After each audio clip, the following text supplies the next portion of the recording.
Well, g'day, how you going? This is Roger Roadside here saying g'day, how you going? I've just said that, bloody hell. Listen, I wanted to have a chat today about a news story that's come out. I believe it's in the Times, but it's something that, and look, it follows on from a video we did yesterday about the tragedy in Bondi.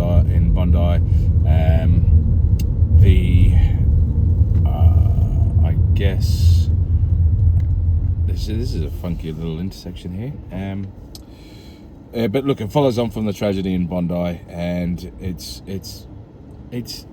look, there seems to be a growing number of people in this country that I just honestly don't know where they've come from, why they're so massive, because they seem to be everywhere. You know, we've had those pro-Palestinian marches for every Sunday, I believe, for God knows how long, which have just left to have gone on, even though they're essentially inciting hatred and violence. That's okay if it's for Palestine.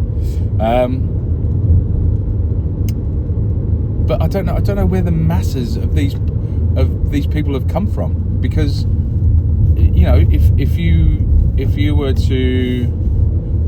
if the same things were happening now, but they happened 2 decades ago, would there be this many people in this country that would be calling for the death of Jews? Would there be this many people in this country that would, obviously, whatever your thoughts are on the conflict between Gaza and Israel, it's a sad situation, and I think that every human being doesn't want innocent people to be killed, doesn't want innocent people to be hurt, abused, so on and so forth. However, there are obviously certain people that hold on to histories and things that have been taught to them, that have been taught to their fathers, and taught to their fathers, and taught to their fathers, and suddenly 2 or 3 decades down the line, you've got people who are prepared to legitimately kill, maim, rape other people, and just write it off as they deserve it, even though those people that they're doing it to aren't people who have actually most likely done anything. But anyway, long story short, I guess my point is, why is there so many people in this country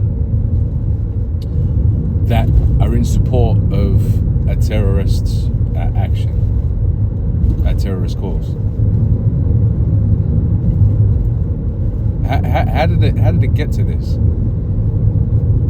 Because like I said, if these events had been happening 2 decades ago, there'd be no massive marches on the streets. There'd be no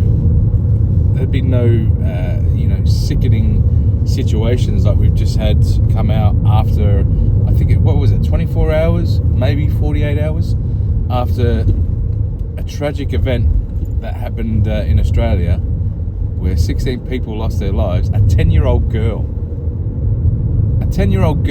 lost her life, and activists in Oxford, students and your party campaigners, took to the streets and marched about long live the Intifada.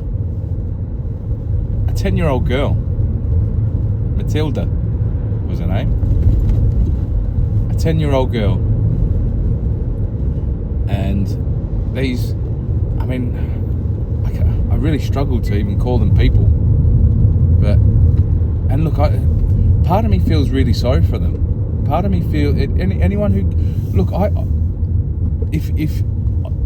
don't get me wrong, I don't for 1 minute believe that I know all the intricacies of the history between Israel and Gaza, between Israel and the Palestinians, between Jews and the Palestinians. Not for 1 minute, right? I don't for 1 minute think that I'm an expert in those relationships.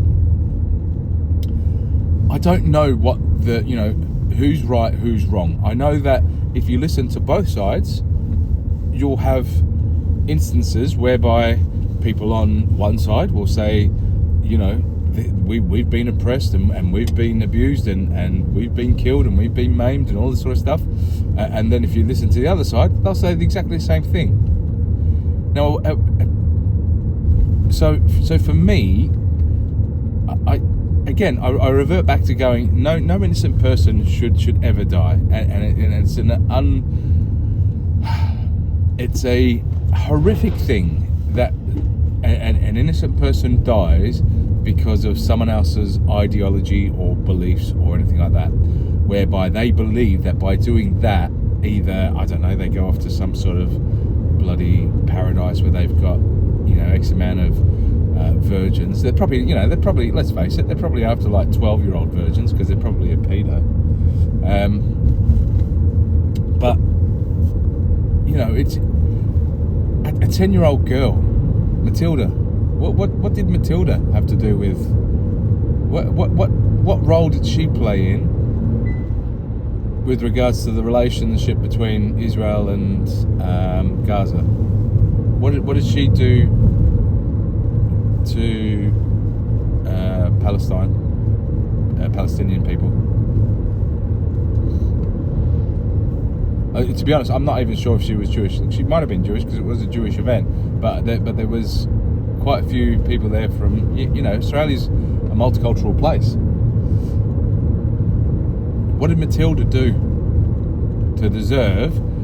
However, I don't know how many of the people went out marching in Oxford, but there's obviously enough of them for there to be a news story about it. And chanting the things that they're chanting, which is effectively saying that, you know, it's backing up what most of the Palestinian marches and the actions for Palestine and all that sort of stuff is in regards to. It's in regards to the eradication of Jews. They want them eradicated from the planet. It's all well and good to say that you know, look at what Israel's doing. They're trying to do genocide, but they're happy to bloody do it themselves. You know, look, two wrongs don't make a right. I don't know what the answer is, and I know that it would take a lot of time to try to work out whatever this relationship is between the Jews and the Palestinians.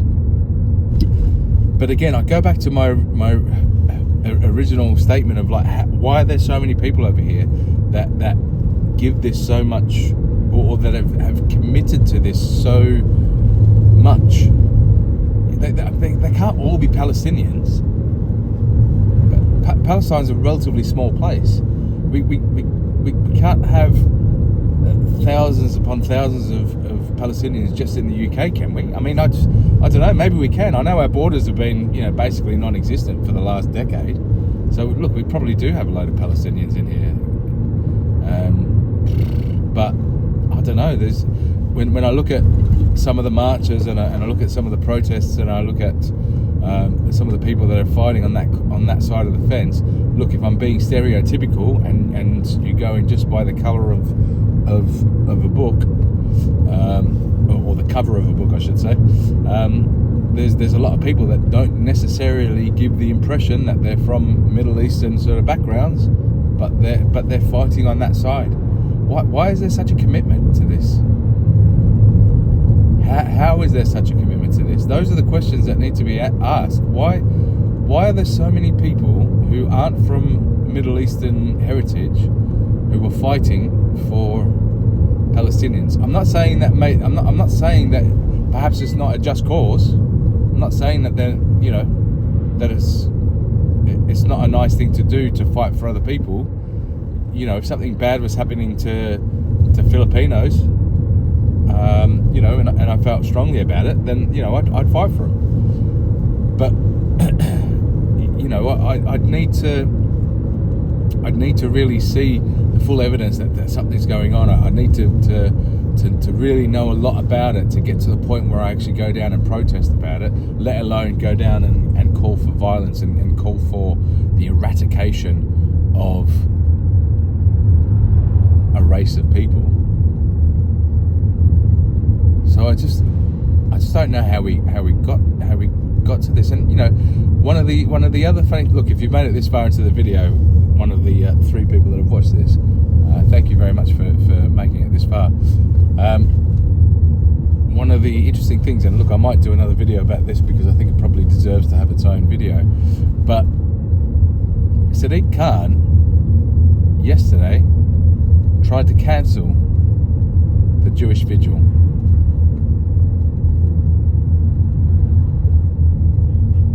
Tried to cancel it. A vigil whereby,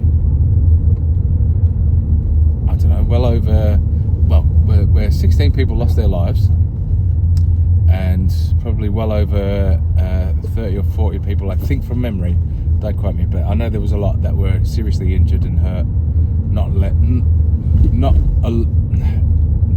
notwithstanding the fact that, tens of thousands of even Australia as a whole now has had its heart ripped out from it for something like this to happen on their own soil. Not even just to mention that, but a vigil which was to pay respects for that situation, and Sadiq Khan wanted to cancel it for safety reasons because it was too dark. A candlelight vigil. When are you supposed to have a candlelight vigil, mate? Fucking 10 o'clock in the morning. Dumb fuck. Listen. What are your thoughts on the matter? Do you think? I know. Look, there's been times over the last few decades where I've seen British people, and I've seen people from all sort of walks of life, really, continually going up to or questioning people at these protests and going, if you don't like what's happening over there, go over there and fight for it. Why are you fighting? Why are you causing violence on these streets in this country? And I don't know. For me, we seem to be in a position where it's just out of control. It's out of control. People are allowed to go on the streets and spew hatred and violence and call for people to be, mass murdered and stuff like that, and cheer and chant and celebrate when these things happen. But heaven help you if you do a Facebook post or something like that where you say, some illegal immigrants are dangerous. Bloody lock him up. Lock him up. Lock him up. Don't worry about the people that are out there going free Palestine and calling for the death of all Jews and this, that and the other. No, don't worry about them. No, this guy that did a video. Anyway, long story short, you know what I mean. What are your thoughts on the situation? I'd be keen to hear what you think. Look, for me, the furthest I can move away from London, the better. If I could get out of the country, I would get out of this country. I don't know where I'd bloody go, because everywhere else is looking not as everything else seems to be as bad as each other, really. But what are your thoughts? Do you think it's a good thing? I mean, surely you can't think it's. But look, if you think it's a good thing, again, don't get me wrong. I don't, and I'm going to try to preface this now. I don't necessarily think that I don't think that Israel have done everything great. Israel retaliated to the tragic events from that date where a lot of their people were massacred, and I think they had a right to defend themselves, and I think they had a right to try to stop that from happening again in the future. How they go about it, I think, me personally, I think they could have potentially done it a slightly better way, but I also think that when you're up against a situation whereby you've got a terrorist organisation who are putting people in front of them and using them as human shields, I think there are always going to be some sort of unfortunate losses in that situation. Look, it's a tricky one and it's very intricate, and don't get me wrong, I don't not believe that Palestinians haven't always and continued to be treated the best. I don't believe that they haven't always been, you know, the right thing has been done. So don't get me wrong. It's not that. Look, I just think that when an event like the other day happens, where a lot of innocent people die, to go out within basically 24 hours or so and start chanting, you know, and celebrating, I just think that's a pretty low act. I think, you know, for me, you're not human if you've done that. That's just my thoughts on the matter. Listen, thank you for tuning in. I'd like to hear what you think. Make sure you subscribe and like the video, and yeah, I'll speak to you on the flippity flop. This is Roger Roadside saying love you long time.